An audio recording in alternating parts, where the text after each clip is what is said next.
Bonsoir à tous et soyez les bienvenus dans votre journal. Ce soir, pour terminer la semaine, c'est une édition spéciale Bonne Nouvelle que nous vous proposons. Dans ce climat plutôt morose et particulièrement tendu, nous avons souhaité faire un focus sur des sujets positifs car on ne cessera de le rappeler. Malgré les difficultés rencontrées sur le département, les forces vives continuent à œuvrer pour développer l'île aux lagons. On va commencer tout de suite par nos invités qui sont à ma droite. Il s'agit de Natacha Legrand et de Fardine Ali. Bonsoir. Bonsoir. Bonsoir. Alors vous êtes respectivement délégué commission précarité de la Fédération nationale de Sud Action, Éducation, et vous Fardine, vous êtes co-secrétaire chargé de la communication. Vous êtes là ce soir pour nous parler d'une formation destinée aux contractuels. Vous nous en direz davantage dans ce journal. Avec nous également sur le plateau Pierre Bellucci. Bonsoir Pierre. Bonsoir Amina, bonsoir à tous. Avec nous, on va parler de boxe, un sport qui à Mayotte est pratiqué, mais on va aller du côté de Kaweni où une initiative a été mise en place par une personne qui a voulu justement dédier son art aux jeunes de Kaweni qui en bénéficient de manière gratuite. Vous nous expliquerez tout cela tout à l'heure Pierre, mais d'abord voici les titres de ce vendredi 27 janvier. 13e mois, possible indexation des salaires, remise en état des locaux. Le protocole de sortie de crise signé à la CAPAM ce jour a de quoi ravir les agents en grève. En effet, si tout n'est pas encore réglé, l'État a accepté de faire de très gros efforts, et ce malgré la situation critique que vit l'institution. Le point en ouverture de votre journal. Depuis maintenant 3 semaines, Edivasté donne gratuitement des cours de boxe aux jeunes de Kaweni qui le souhaitent. Respect, dépassement de soi, discipline et esprit sportif, le sport a du succès, puisqu'une cinquantaine de jeunes y participent déjà. Seul le club qui s'entraîne actuellement sur le plateau sportif de Kaweni n'a toujours pas trouvé de salle de sport. Explication. Depuis 4 ans, le village d'Eva et ses bénévoles se mobilisent pour scolariser les mineurs. En effet, à Mayotte, entre 5 et 7 000 enfants seraient toujours exclus du système scolaire. L'association continue donc son travail de sensibilisation auprès de l'opinion publique et vient à ce titre de réaliser un nouveau clip musical en faveur de la scolarisation des enfants quelle que soit leur origine. Reportage à la fin de cette édition. Et je vous le disais à l'instant, que de bonnes nouvelles dans cette édition, à commencer notamment par la fin du conflit à la CAPAM. En effet, depuis lundi, la Chambre de l'agriculture, de la pêche et de l'aquaculture de Mayotte était paralysée par un mouvement de grève au travers duquel les agents réclamaient de meilleures conditions de travail. Les revendications étaient nombreuses, à savoir le 13e mois, l'indexation, le paiement du carburant ou encore la remise en état des locaux. Hier, suite à une réunion entre les représentants de l'État et les syndicats, un consensus a finalement été trouvé. Ce matin, les grévistes ont donc signé un protocole de sortie de conflit. Ils reprendront donc le travail dès lundi. Le point dans ce sujet signé Abbas Alidi, Pierre Bellucci et Leslie Vimne. Fait rare à Mayotte, dès la première rencontre entre les grévistes de la CAPAM et les représentants de l'État, un consensus a pu être trouvé. En effet, hier, les discussions ont été fructueuses et si tout n'est pas encore tout à fait réglé, le travail va se poursuivre dans un climat plus serein. Nous sommes tombés sur des accords. Suite à ça, donc un protocole nous a été proposé. Nous l'avons validé ensemble. Ce protocole est signé par les salariés de la CAPAM. Maintenant, ce protocole, il faut qu'il soit signé par les différentes instances qui ont participé à la discussion d'hier, qui a été assez longue mais fructueuse. Et suite à cela, nous on va faire un communiqué pour une suspension du conflit. Je dis bien suspension, pourquoi? Parce qu'il y a des travaux qui sont en fait dans le protocole, donc il faut qu'on les suive et qu'on soit rigoureux. Les travaux doivent débuter très prochainement, même si au regard du protocole de sortie de crise, les agents ont de quoi être satisfaits. Dans les revendications, on demandait à ce que les recommandations positives de l'AUDI soient mises en place. Donc l'État s'est engagé de rechercher auprès des tutelles la mise en œuvre d'une subvention exceptionnelle et il s'est engagé aussi à faire des démarches avec la CAPAM pour trouver un bailleur de fonds pour obtenir un prêt de trésorerie. Il s'est engagé aussi par rapport au 13e mois, ce que les salariés demandaient, par rapport aux conditions de travail, à trouver un consensus pour un fonctionnement normal, genre paiement de l'assurance, le carburant, les véhicules et le nettoyage des locaux. Et puis par rapport à l'indexation, c'est un travail qu'on va mener en collaboration avec notre président et la direction pour pouvoir le mettre dans les prochains budgets. Dès lundi, le travail va donc reprendre avec des agents remotivés et prêts à se lancer dans le combat qui attend l'institution. On va reprendre le travail dès tout à l'heure parce qu'il y a des choses à faire très vite. Donc on va reprendre le travail et je dis encore désolé pour nos voisins, collègues, partenaires à qui on a bloqué l'accès de la chambre consulaire depuis lundi. Si cette fin de grève représente une excellente nouvelle, l'institution continue néanmoins son long processus devant la mener vers le redressement. En effet, hier, l'État et les représentants de la Chambre ont participé à la 5e réunion du comité local d'élaboration et de suivi du plan de redressement. La tutelle de l'État va ainsi se poursuivre et même s'intensifier afin que dans quelques mois, la CAPAM devienne enfin une institution au service de ses affiliés. Et je me tourne maintenant vers mes invités, Natacha Legrand et Fardine Ali. Donc, vous êtes là ce soir pour nous parler d'une formation assez particulière qui s'adresse aux contractuels. Oui, alors c'est une formation qui était organisée par Sud Éducation Mayotte qui s'adressait aux contractuels, mais pas que aux contractuels. Les titulaires pouvaient venir aussi parce que la lutte contre la précarité, c'est l'affaire de tous. Donc c'était une formation qui avait deux axes. Un axe pour connaître les droits des non-titulaires et puis un axe aussi pour discuter de comment lutter et agir syndicalement pour obtenir la titularisation de tous les contractuels qui travaillent dans l'éducation.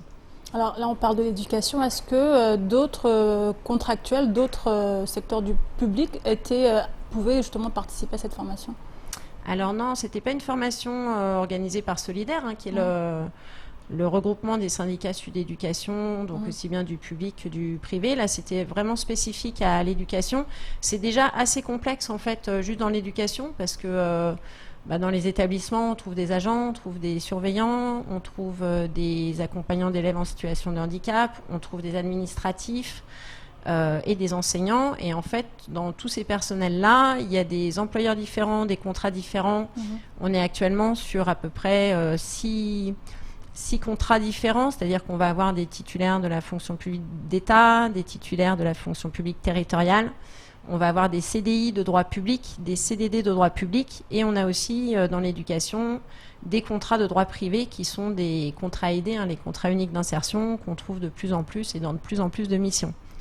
Alors Fardine, cette formation, elle a donné quoi très exactement? Qu'est-ce que vous avez pu remarquer Alors ce que on a pu remarquer justement, c'est qu'il y a plein de droits justement que les agents ou que tout ce qui est là ignoraient par rapport justement à ce phénomène de contractuel, c'est-à-dire que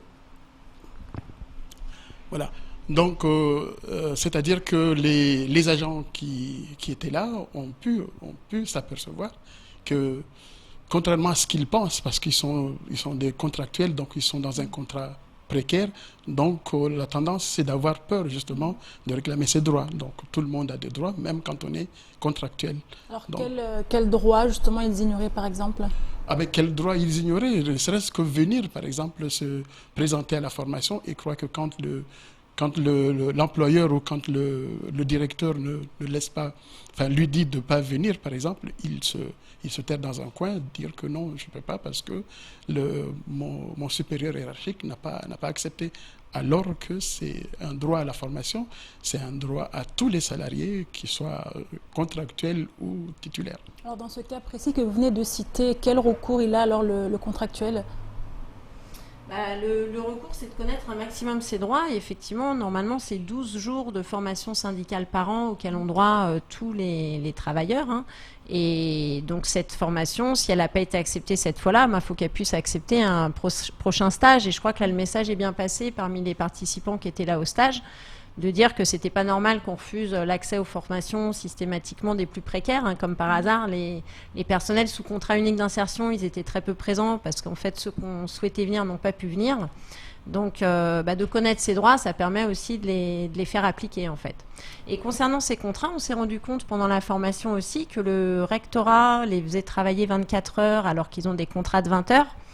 Alors, il y a encore certaines académies qui pratiquent ça, mais c'est complètement illégal.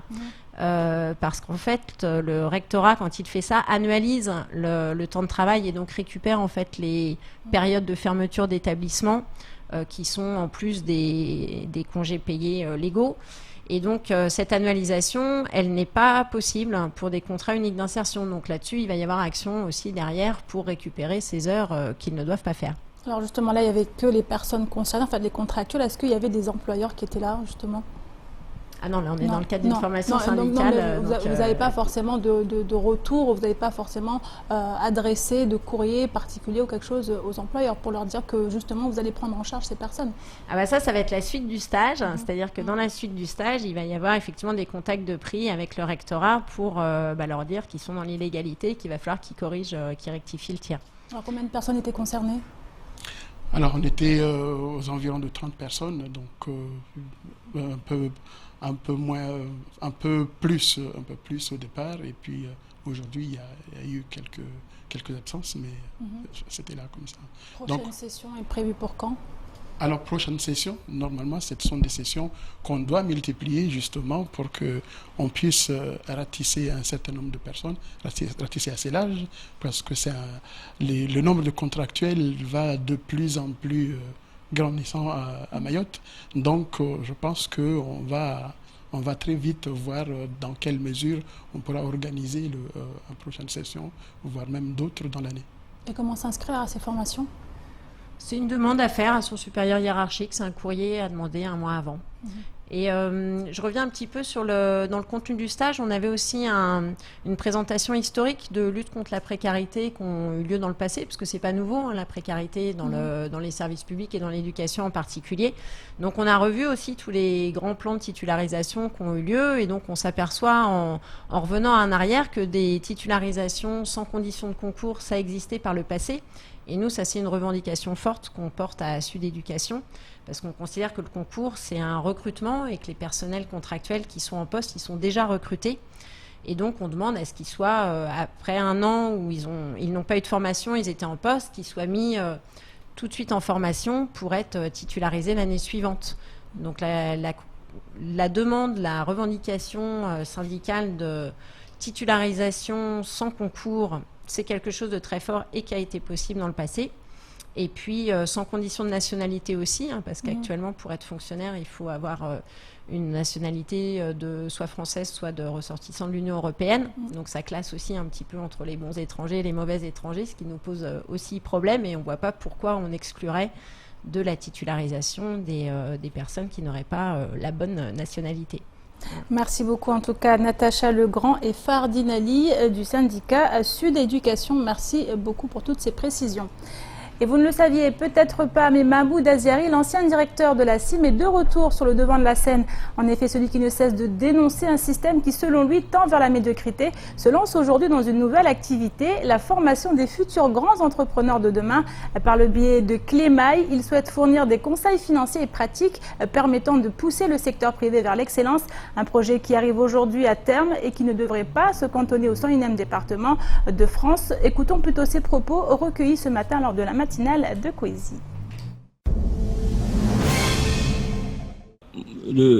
La structure, elle tend à former les gens, les personnes les privées, les gens des entreprises, les gens des collectivités, des administrations, à réaliser des études, notamment pour les entreprises, pour des administrations, pour les collectivités publiques, mais aussi, je le précise ici, que les gens demain ne s'étonnent pas pour aussi les organismes internationaux. Je vais aussi m'adresser aux organismes internationaux tels que Banque mondiale, FMI, Banque africaine de développement. Vous avez le carnet d'adresse qui va avec. Etc., bien entendu, pour essayer de travailler avec ces organismes-là quand il s'agit notamment de la zone de l'océan Indien ou de la zone de l'Afrique australe. Mais je voudrais d'abord, dans un premier temps, me consacrer aux petits entrepreneurs, même pas aux petites entreprises, aux petits entrepreneurs de Mayotte, pour voir comment je peux les aider à devenir de grandes entreprises structurées avec des méthodes qui sont plutôt des méthodes situées du côté de l'excellence plutôt que du côté de l'ignorance. Et on continue avec cette belle initiative, celle entreprise par Eddy Vasté. Depuis 3 semaines, en effet, ce dernier dispense des cours de boxe à des jeunes de Kaweni, et ce, gratuitement. Le sport comme vecteur d'apprentissage des valeurs fondamentales, Eddy Vasté en est persuadé. Alors, malgré l'insuffisance, voire l'absence dans certaines zones d'infrastructures dédiées à la pratique du sport, cet homme de conviction n'hésite pas à donner de son temps et de son expérience pour le plus grand bonheur des apprentis boxeurs. Le reportage d'Adèle Laurent. Le plateau polyvalent de Kaweni est chaque soir rempli de jeunes sportifs. En effet, le village reste le plus peuplé de l'île avec 13 000 habitants, dont 65% ont moins de 20 ans. Et nombreux sont ceux à avoir de l'énergie à revendre. Mais à l'heure actuelle, les sportifs se heurtent à un problème majeur, l'absence de salles de sport dans la localité. C'est en effet le plateau sportif et une salle du collège de Kaweni qui font actuellement office de salle. Mais la demande est tellement forte qu'il est difficile de trouver une place pour tout le monde. Néanmoins, bonne nouvelle pour les sportifs, la MJC de Kaweni devrait ouvrir ses portes dans quelques semaines et permettra d'accueillir les différentes disciplines sportives. Les choses avancent, tout est prévu. Il faut le temps de recruter le directeur et puis à partir de là que le directeur recrute après son personnel pour qu'on puisse aussi après pouvoir mettre en place le projet de fonctionnement qui est déjà en train de travailler par les structures, les services de la ville.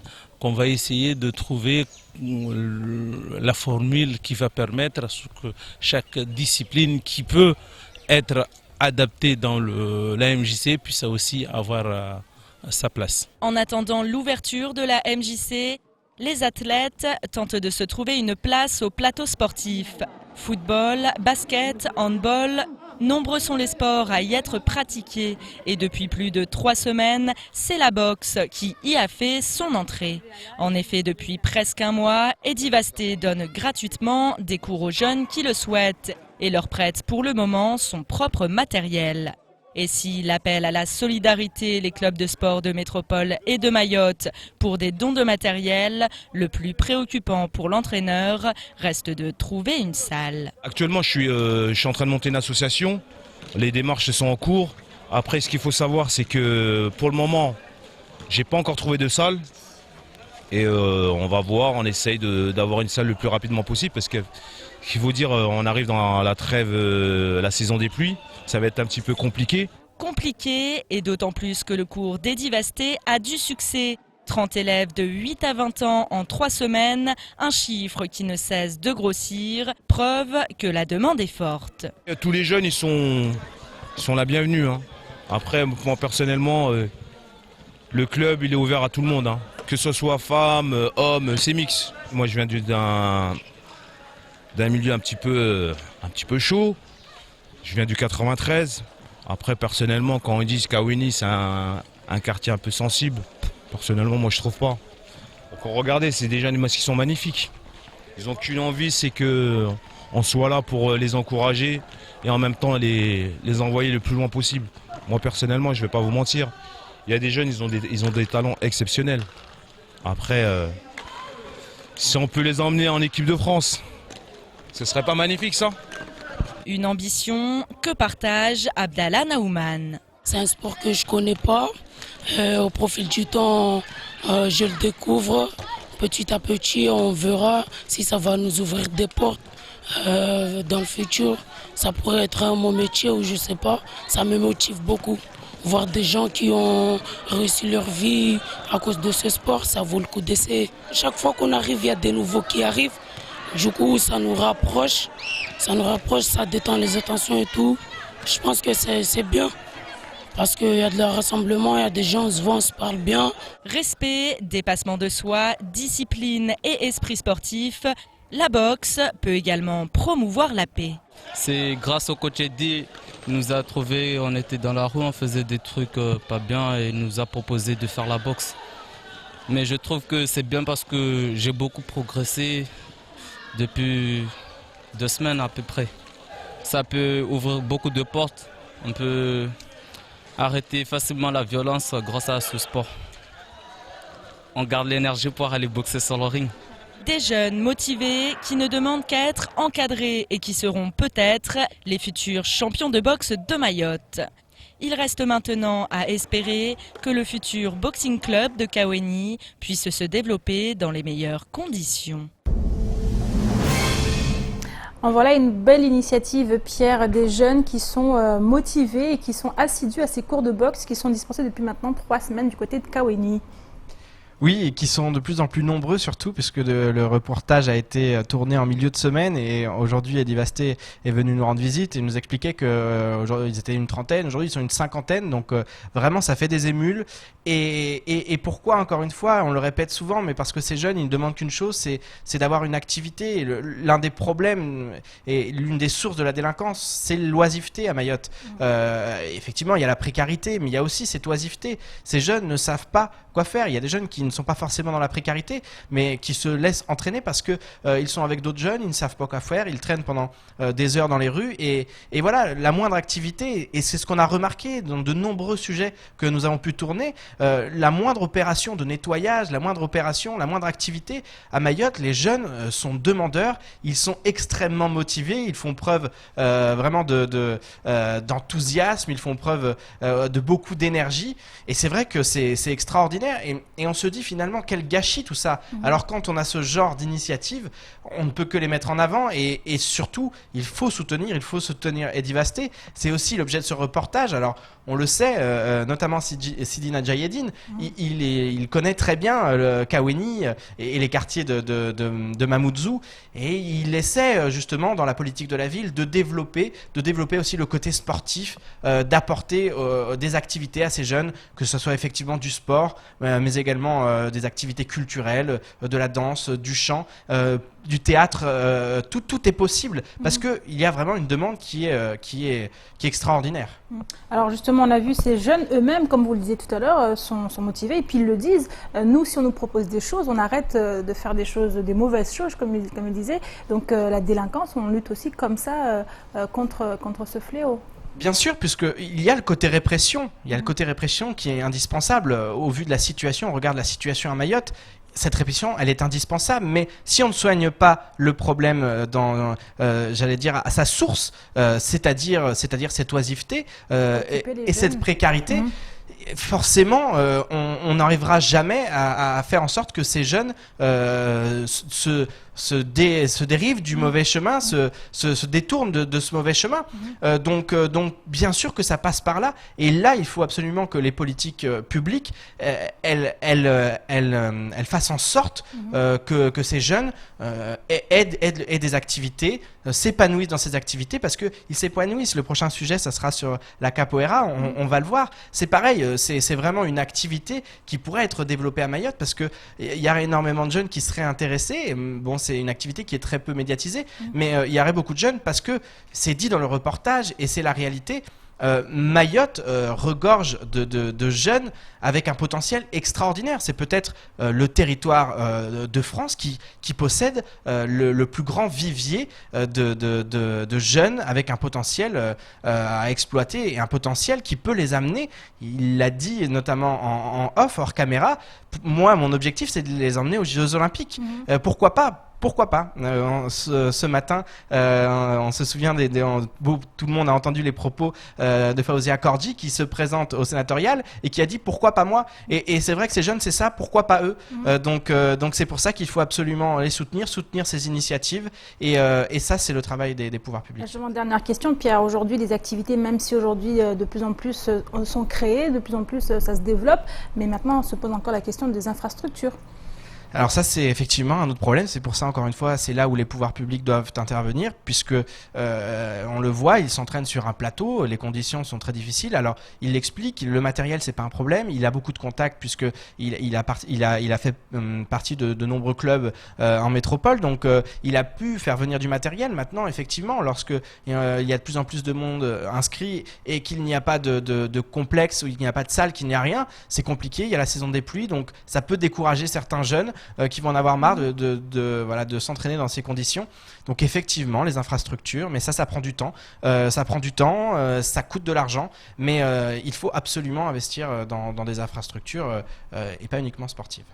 Merci beaucoup Pierre. Et toujours dans le chapitre sport, on va maintenant parler d'une toute autre discipline. Vous l'avez dit tout à l'heure Pierre, la capoeira, peu connue du grand public. Cet art martial afro-brésilien puis ses racines dans les techniques de combat et les danses des peuples africains du temps de l'esclavage au Brésil. Accompagné le plus souvent par des instruments, des chants et des frappements de main, cet art est pratiqué par une soixantaine d'adultes et d'enfants à Mayotte. Durant les 3 prochains jours, un stage est organisé grâce notamment à la venue d'une professeure venue de la Réunion.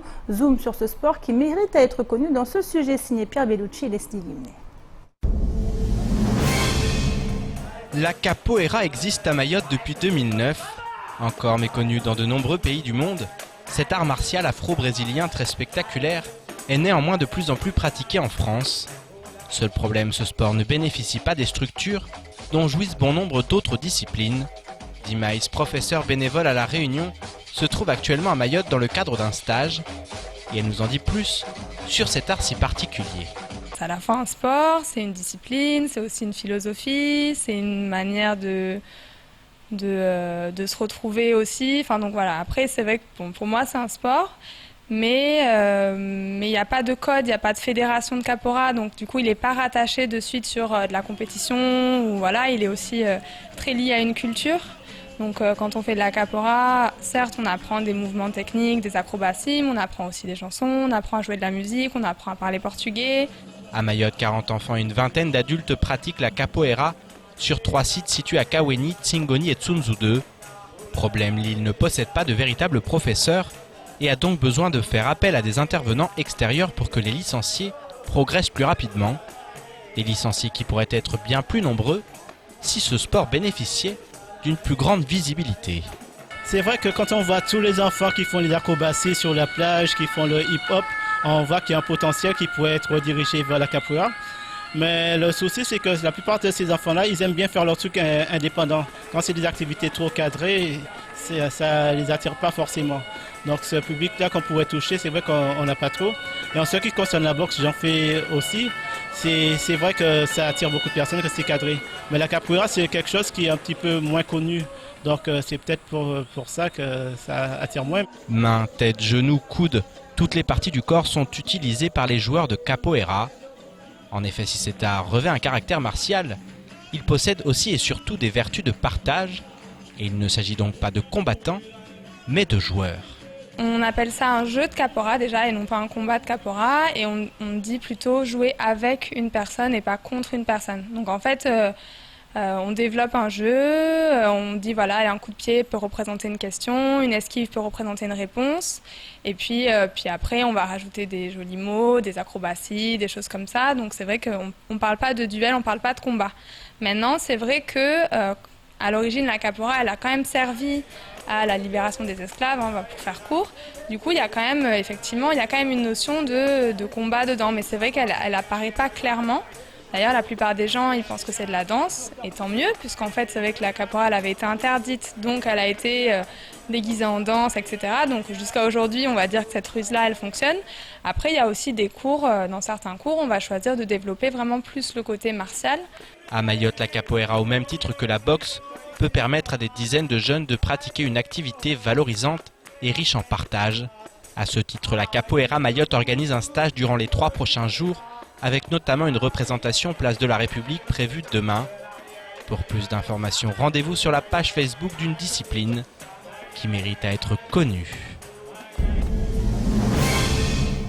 Et autres sujets qui font maintenant le reste de l'actualité de ce vendredi 27 janvier, le directeur de la Colas qui menace de licenciement ou encore la CSSM sous la menace d'une grève. Davantage de précisions dans l'actualité en bref. Le dernier bulletin Météo France n'a pas pour vertu de rassurer sur les ressources en eau du département. Il y a ainsi 35% de chances pour que le trimestre à venir soit plus sec que la normale, 50% pour que l'on s'approche de la normale et seulement 15% pour que la période soit plus humide. Il ne s'agit là que de statistiques, mais pour l'heure Météo France ne s'est pas beaucoup trompé. Bertrand Laviec indique en complément que la prévision mensuelle à pas hebdomadaire donne une période plus sèche que la normale jusqu'au 20 février au minimum. Si on privilégie un scénario normal, cela signifie que la quantité de pluie qui tombe normalement en 3 mois sera présente en seulement 2 mois au moins. Les températures moyennes seront quant à elles au-dessus des normales de 0,3 degrés. Pour faire simple, il faudrait que la pluie tombe abondamment durant 2 mois minimum, alors qu'il n'y a pour l'heure qu'une chance sur 2 pour que cela arrive. Les autorités vont donc devoir être contraintes et forcées de prendre de nouvelles mesures pour faire face à une situation qui apparaît de plus en plus alarmante. Depuis le 6 décembre dernier, aucun accord n'est apparu possible entre grévistes et direction de la société Balou. Pour la deuxième fois depuis le début de ce conflit, le directeur général Safdar Balou a néanmoins décidé de s'exprimer, et le moins que l'on puisse dire, c'est que le communiqué n'amène pas à l'optimisme. Il est ainsi écrit, je cite, « Monsieur Safdar Balou envisage d'ores et déjà un plan de redressement impliquant un plan social et donc des licenciements pour motifs économiques. La société a pris pour conseil maître Alain Rapadi, avocat spécialisé dans le droit des affaires basé à La Réunion. La direction demande l'aide des pouvoirs publics pour raisonner les salariés menés par les organisations syndicales, faute de quoi la société est vouée à disparaître, une société de plus d'1 siècle d'existence à Mayotte est victime néanmoins d'une grève abusive et manipulée. Les mots ont de quoi inquiéter les grévistes, qui tout comme leur direction, attendent toujours que le préfet initie une procédure de médiation ou d'arbitrage. Autre grève qui se profile mais du côté de la caisse de sécurité sociale de Mayotte. Il y a un peu moins de 2 semaines, les agents ont débrayé le temps d'une journée en soutien à l'appel à la grève nationale. En cause, la question du gel des salaires qui depuis 7 ans oppose employeurs et syndicats. Après plusieurs réunions annulées, mardi des négociations ont eu lieu à Paris. L'Union des caisses nationales de sécurité sociale a ainsi proposé aux différents syndicats une revalorisation de 0,5% de la valeur du point, soit une augmentation nette d'environ 7 € par mois. Réuni en assemblée générale mercredi, le personnel de la CSSM a refusé cette proposition et a donné mandat aux 3 syndicats CGT, FO et CFE-CGC pour engager le rapport de force.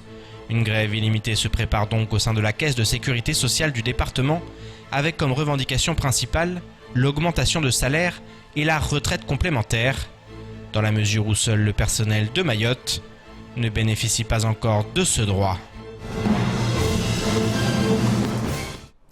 Et enfin, sortir les enfants de la rue et de l'oisiveté, c'est la mission que s'est assignée l'association Le Village d'Eva depuis maintenant 4 ans. Une mission pas toujours simple à accomplir, surtout dans un département, le nombre d'enfants non scolarisés est estimé entre 5 000 et 7 000. Alors il y a 2 ans, l'association a mis en place l'école de la rue, un dispositif grâce auquel, en 2016, 300 jeunes ont bénéficié d'enseignements dispensés par des bénévoles de la structure. Seulement voilà, seule une centaine parmi eux a pu obtenir une place dans un établissement scolaire. Les explications avec Sony Chapchoudine et Leslie Vignet. Devenir écolier, un rêve pour ces enfants, mais inaccessible à l'heure actuelle en raison de leur situation. En attendant, c'est l'école de la rue du village d'Eva qui ouvre ses portes à près de 300 élèves non scolarisés. Malgré 7 salles de classe obtenues par la structure pour mener à bien ses actions, entre 5 000 et 7 000 mineurs ne sont toujours pas scolarisés à Mayotte, d'après l'association. On a revendiqué beaucoup de choses, on a réussi à se faire entendre, mais après à mettre en place c'est compliqué. On a réussi à obtenir des salles pour pouvoir accueillir nos enfants et pas être dehors, mais à terme, plus on aura de bénévoles, plus on pourra accueillir de jeunes. Mais c'est pareil, du coup il nous faut des salles en plus aussi pour accueillir les jeunes. Et l'objectif c'est réussir à scolariser, réussir à accompagner les jeunes, éviter l'oisiveté et sensibiliser. Sensibiliser par tous les moyens, l'association n'hésite pas à le faire. En témoigne la diffusion de leur nouveau clip défendant le droit à la scolarisation de tous les enfants. Un sujet qui tenait particulièrement à cœur l'interprète optimiste, bénévole au sein du village d'Eva. Tout le monde a le droit à l'école, comme on l'a dit, dans la musique. Donc c'est un sujet vraiment qui me tient à cœur. L'inspiration m'est venue parce que je me suis beaucoup intéressé à ce qui se passe à Mayotte et j'ai vu les jeunes qui sont dans la rue. Voilà quoi, ça m'a vraiment inspiré et puis j'ai voulu venir ici et puis travailler avec eux et faire une chanson qui parle pour dénoncer l'injustice qui se passe. Un clip dans lequel les figurants jouent leur propre réalité. Les enfants étaient pleins d'idées, donc voilà, avec l'artiste avait lui-même, mine de rien, c'est les petites images qu'il voulait faire passer, c'est lui qui a écrit la chanson quand même. Les enfants se sont reconnus dedans immédiatement, donc par rapport, voilà, ça a fait écho, ça a fait miroir par rapport à leur vie personnelle, et sur ça, ici il faudrait qu'on tourne ça, ici on voudrait mettre ça. Donc la préparation était vraiment très simple, tout le monde a participé. Et pour cette jeune génération, les revendications restent les mêmes.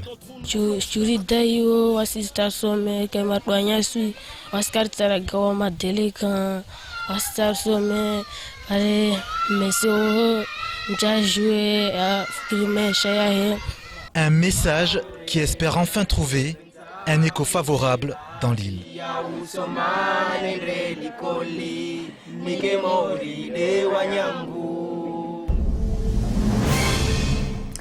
Et c'est la fin de cette édition. Merci à vous de l'avoir suivi. Une édition rediffusée sur OM5, également disponible en replay sur notre site l'infopoésie.fr sur YouTube et sur notre page Facebook.